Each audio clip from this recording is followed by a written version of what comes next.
Allahumma aftah lana hikmataka ya Allah.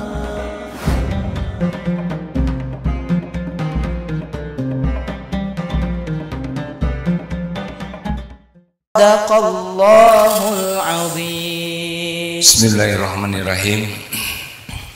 Assalamualaikum warahmatullahi wabarakatuh.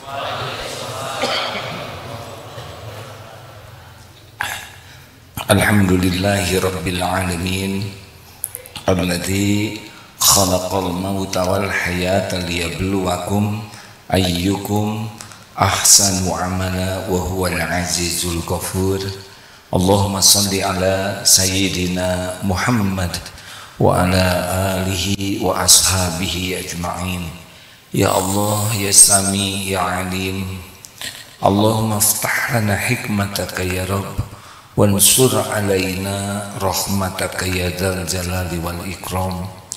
Duhai Allah yang maha menatap, berkahi majlis ini, limpahi kami dengan ilmu yang manfaat, ilmu yang membuat kami semakin yakin padamu, ilmu yang membuat kami menjadi ahli taqwa. Allahumma inna nas'alukal huda wat tuqa wal afafa wal ghina. Ya Allah, karuniakan kepada kami mohon kepadamu petunjukmu, ketakwaan, terpelihara dan kecukupan. Amin ya Allah ya Rabbal alamin.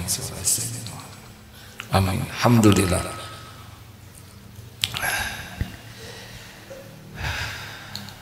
Hidup ini mudah dan susah tergantung Allah suka atau tidak kepada kita. Hidup ini sepenuhnya ujian, kesenangan dan kesusahan. Yang sukses adalah yang makin dekat dengan Allah. Berikut ini ada beberapa hadis yang sangat penting, karena kita sering sekali berusaha taat, tapi kita sulit untuk merasakan nikmatnya ma'rifat. Tidak ada satupun di antara kita yang mau disebut pecinta dunia, budak dunia, hamba dunia, tidak. Karena kita tahu itu sebutan yang jelek. Yang bagus itu adalah hamba Allah, bukan hamba dunia. Tapi kita belum tentu serius untuk mempelajari apakah diri kita pecinta dunia atau bukan. Kita harus tahu ciri-cirinya. Tapi sebelumnya berikut ini dibacakan beberapa hadis Rasulullah SAW. Hadis riwayat Abu Daud dan Imam Ahmad. Ini hadis sahih. Saya baca terjemahnya.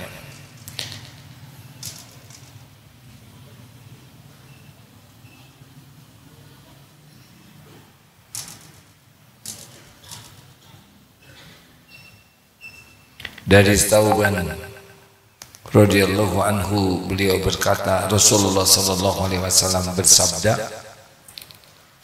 hampir dekat masanya bangsa yang kufur kepada Allah saling mengajak satu sama lain untuk memerangi kalian umat Islam, sebagaimana sekelompok orang yang hendak makan saling mengajak menuju ke tempat hidangan makanan. Lalu seorang laki-laki berkata, apakah kita waktu itu jumlahnya sedikit? Rasulullah SAW menjawab, bahkan jumlah kalian pada waktu itu banyak, namun kalian menjadi buih sebagaimana buih di atas arus air yang deras. Allah benar-benar akan mencabut dari dada musuh-musuh kalian rasa takut kepada kalian, dan akan melontarkan ke dalam hati kalian wahn. Lalu apa? Seorang bertanya, apa itu al-wahn ya Rasulullah? Lalu Rasulullah bersabda, hubbud dunya wa karahiyatul maut. Cinta dunia dan benci, takut akan kematian. Sekarang 1,7 miliar orang Islam di dunia ini. Jumlah yang sangat banyak. Tapi jumlah yang banyak ini akan membuat kita seperti buih. Ada tapi tidak bisa punya kekuatan. Dan Rasulullah mengisyaratkan penyebabnya adalah cinta dunia dan takut menghadapi kematian. Nah, orang yang ingkar kepada Allah tidak akan takut kepada umat Islam pecinta dunia dan takut mati. Tapi sebaliknya mereka akan takut kepada umat Islam yang zuhud, tidak cinta dunia dan tidak takut menghadapi kematian. Kelihatannya yang ditakuti oleh orang Israel bukan umat Islam di mana-mana, tapi umat Islam yang paling zuhud dan paling berani menghadapi kematian. Di antaranya di Palestina itu. Tentang cinta dunia.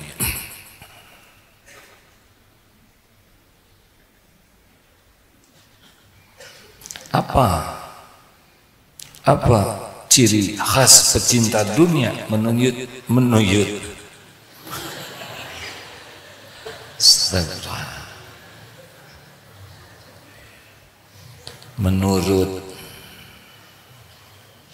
menurut Imam Ibnu Qayyim rahimahullah, muhibbud dunya, pecinta dunia, la tanfaku min salas, tidak akan terlepas dari 3 min salas.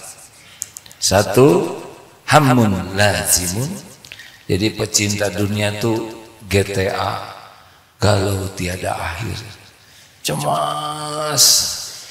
cemas dengan yang belum terjadi itu galau, menghadapi pilpres galau, menghadapi perjodohan galau. Pokoknya pecinta dunia itu cemas, galau tiada akhir, GTA. Kemudian yang kedua, wa ta'abun daimun, capek, hidupnya tuh ribet terus, sampai hari-harinya tuh urusan saja, masalah duniawi saja. BP7, bekerja pagi, pulang petang, penghasilan pas perlu kurang ada. Capek. Jadi auranya tuh aura letih. Karena memang duniawi kalau tidak dengan keikhlasan hanya bisa capek. Wa ta'abun daimun wa hasratun la tanfaqud. Dan yang ketiga, penyesalan yang tidak pernah berhenti. Jadi kecewa aja yang sudah terjadi. Kok segini? Ini harusnya kita untung 10 miliar. Kenapa hanya 9,9 miliar? Kecewa. Kok chatnya begini? Ini kok harusnya nggak begini? Terus kecewa. Apapun yang sudah terjadi tidak ada syukurnya. Itu kata Imam Ibnu Qayyim. Hadis sahih riwayat Imam Ahmad dan Ibnu Majah. Rasulullah sallallahu alaihi wasallam bersabda, "Man kana di dunya hammahu," barang siapa yang tujuan hidupnya duniawi saja. Man kana di dunya hammahu faraqallahu alaihi amroh. Yang pertama, maka Allah akan mencerai-beraikan urusannya. Jadi hari-harinya tuh ribet aja. Ribet aja begitu. Para pecinta dunia tuh ribet saja. Apapun jadi masalah. Jadi ciri khas pecinta dunia menurut Rasulullah adalah Allah akan membuat urusannya tuh cerai-berai, ribet. Jadi tidak nyaman sekali ya. Wa ja'ala faqrahu baina ainai. Dan Allah akan menjadikan kefakiran di pelupuk matanya. Takut miskin, takut kurang rezekinya. Ini stres nih. Makanya terus ngumpul-ngumpul, tidak mau bayar zakat karena takut berkurang rezekinya. Tidak mau sedekah kecuali diposting. Tidak mau wakaf, wah rugi. Dia tidak mau mengeluarkan karena takut berkurang. Oleh Allah tuh dibuat tidak pernah berhenti keinginannya untuk menambah. Jadi ini pecinta dunia. Nanti dijelaskan lebih detail. Dan walam ya'tihi minad dunya illa ma kutibalah. Dan tiadalah dia mendapatkan dunia, dan ia mendapatkan dunia menurut apa yang telah Allah tetapkan. Jadi sebetulnya dia dapat rezeki dia, tapi pakai stres, pakai yang tadi itu gelisah, capek, ruwet, dan tidak mau bayar zakat, tidak mau untuk menunaikan kewajiban hak orang lain pada uangnya itu, pada hartanya. Bagaimana kalau pecinta akhirat? Ada lanjutannya ini. Wa man kanatil akhiratu niyatahu.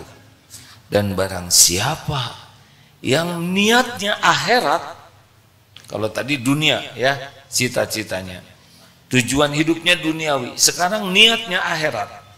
Apa yang akan terjadi pada dirinya? Wa man kanatil akhiratu niyatahu jama'allahu lahu amrah. Allah akan menghimpunkan urusan-urusannya. Jadi si urusan itu masalah pasti sama banyak ya. Cuma seperti puzzle akan nyusun sendiri. Perlu ini, ada ahlinya, perlu modal, ada yang ngemodalin, ada hutang, ada yang ngelunasin. Pokoknya aneh tapi nyata. Kalau dikasih lagu begini, ting tong ting tong, ting tong ting, nggak ada lagunya gitu ya, itu ngarang aja. Pokoknya jadi mudah, nggak ribet. Masalah bisa berat, masalah bisa pelik, tapi ada saja jalannya, ada sendiri. Luar biasa ini, karena semua masalah ada dalam genggaman Allah. Kita perlu keahlian apa, nanti Allah datangkan. Ingin ahli keuangan, datang. Kita udah punya produk, pengen ada yang beli, didatangkan pembelinya. Produk berkembang, ingin modal, ada yang nitip modal. Pokoknya jadi mudah urusan itu, nggak pakai ribet. Bisnis, kerja, jadi pejabat, cuma nggak ribet. Oleh Allah dibuat urusannya. Dan selanjutnya, wa ja'ala ghinahu fi qalbi, dan Allah menjadikan kaya di hatinya. Nggak ada minta-minta, nggak ada ngarep-ngarep, nggak ada korupsi. Tidak ada minta-minta ke orang, tidak ribet dengan yang belum ada, puas dengan yang ada tuh. Puas. Punya motor, udah nggak ribet dengan motor baru, puas dengan motor yang ada. Punya sepeda, nah ini berat nih ya. Senang dengan sepeda, tapi mensyukuri yang ada. Walaupun mungkin ingin yang lain, tapi tetap tidak pernah kecewa dengan yang ada. Puas. Jadi tidak diperbudak keinginan, tidak diperbudak oleh yang belum ada. Tapi nanti kalau diperlukan akan ada. Kan ada yang bertanya, kalau orang qanaah nanti gimana kita majunya? Justru karena puas itu bersyukur. La in syakartum la adzi, dan ditambah oleh Allah.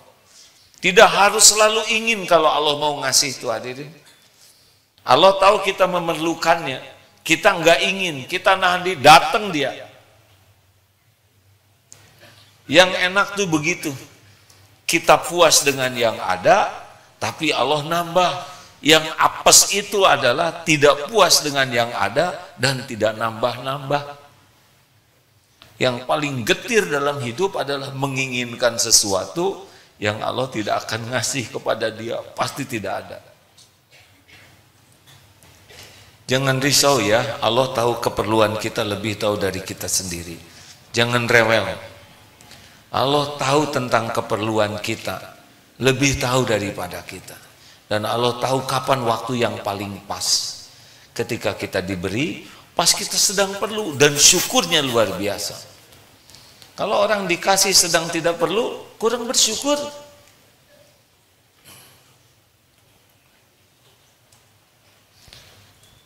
$20.000 besar atau sedikit? Kasih 20.000 kepada orang yang punya 100 juta. Begitu. Kasih 20.000 sama yang tidak punya uang. Alhamdulillah. Yang Allah sukai adalah ucapan alhamdulillahnya. Jadi Allah tahu kapan ngasih kepada kita yang membuat kita bisa bersyukur. Dan wa atathu dunya wa hiya raghimah, dan dunia ini akan mendatanginya dalam keadaan hina. Nah, ini pilihan. Mau kita ngejar-ngejar dunia sampai menderita, ribet terus, tapi yang datang jatah kita, atau kita benar-benar menikmati bekerja itu jadi amal soleh, dan urusannya jadi bagus, hatinya tidak pernah merasa kurang, dan dunia datang sendiri. Pilih. Sudah pasti pilih yang kedua lah. Ya kan? Saya bantu aja. Dari wajah saudara udah jelas. Jadi saya milih mau yang kedua. Apa syaratnya? Cita-citanya, niatnya adalah akhirat. Walaupun kita di dunia, niatnya adalah untuk akhirat. Bukankah kita harus bermanfaat? Ya, kita bermanfaat, niat untuk akhirat. Kita sedekah, kita wakaf, kita nolong orang, kita memberi makan orang miskin, kita ngasih beasiswa, bukan untuk followers, bukan untuk konten, untuk bekal akhirat kita, keridhaan Allah Subhanahu wa taala.